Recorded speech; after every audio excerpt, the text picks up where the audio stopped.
Si yo soy el único que vendo ese producto, tengo una posición en monopolio en el mercado. Y como soy el único que vende el producto, pongo el precio que quiero.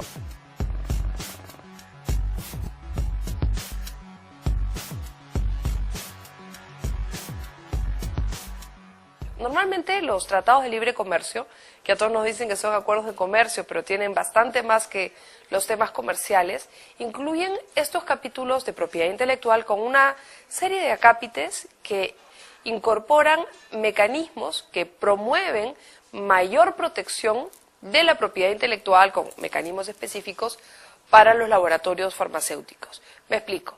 ¿Qué significa la propiedad intelectual? Es garantizar el derecho de los proveedores de medicamentos, los laboratorios farmacéuticos, de mantenerse en una situación de monopolio en el mercado, es decir, por un tiempo como el único que vende ese producto, y claro, como es el único que vende ese producto, pone precios, no tiene competencia y pone precios, el precio que quiere, y suelen ser precios altos.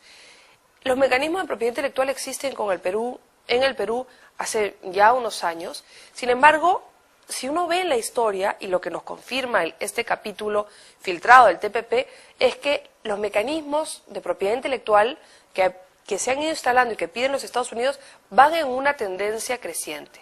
Si hace 10 años asumimos en el Perú las patentes le daban la protección de 20 años a los productos en el mercado. Con el TLC con los Estados Unidos, a ese mecanismo de propiedad intelectual que se llamaba patentes, le incorporaron otro derecho más, que es el derecho de protección de los datos de prueba, que le da hasta 5 años adicionales de protección, es decir, este proveedor ya no está solo 20 años en el mercado, sino va a estar 25 años en el mercado, probablemente solo, limitando la competencia y que hayan medicamentos más baratos. ¿Cuál es el problema? Es que con el TPP, estos dos mecanismos que ya existen en el Perú y que son muy complicados, se le están agregando algunos otros más que son muy riesgosos.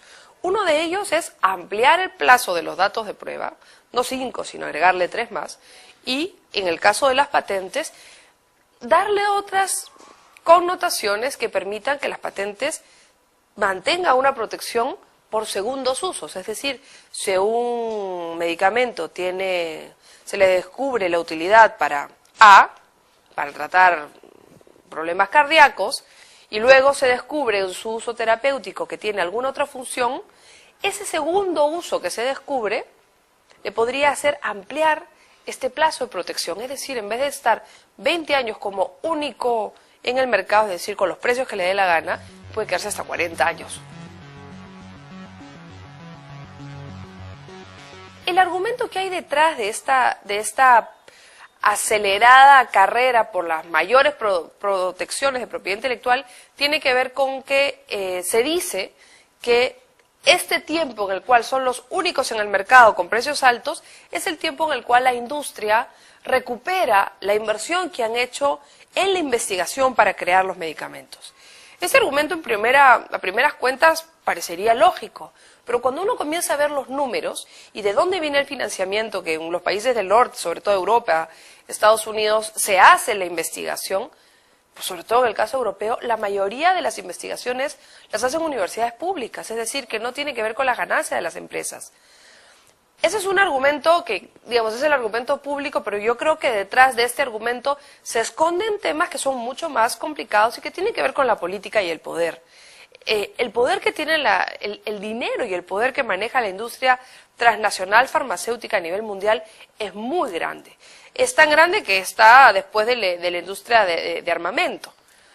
Este es un mercado en el cual se le ha incorporado estas leyes de propiedad intelectual que generan un serio defecto de competencia, haciendo que los precios altos no solamente se mantengan, sino que se esté buscando acelerar la incorporación de nuevos mecanismos que van afirmando este modelo. Y aquí es interesante ver un tema más, y es que lo que está en disputa a nivel global con estas reglas de propiedad intelectual y por qué Estados Unidos quiere imponerlas en este TPP como ya lo hizo en el TLC, es que hay otros países como Brasil o la India, importantísimos productores de medicamentos genéricos que salvan vidas a nivel global, que tienen modelos distintos para sus industrias farmacéuticas, en donde el incentivo a la industria no está vinculada con el monopolio en el mercado, con la propiedad intelectual, sino con otros elementos.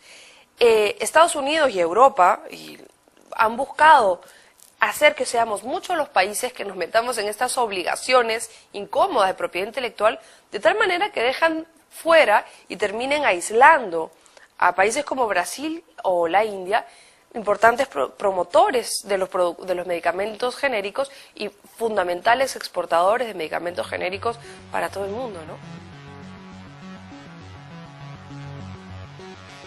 Hoy ya los mecanismos de propiedad intelectual que tenemos afectan varios componentes fundamentales, como el derecho a la salud y el acceso a los medicamentos, porque el encarecimiento de precios y el no corregir mecanismos que tienden al monopolio promoviéndole competencia, lo que están haciendo es excluir a muchos consumidores del mercado.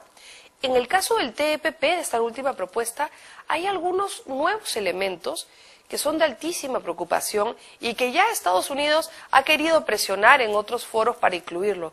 Por ejemplo, la patente de los métodos terapéuticos. Ya no es solamente la protección de un medicamento, sino, imaginémonos, ¿no?, que aquí algún familiar de uno necesita hacerse un tipo de operación.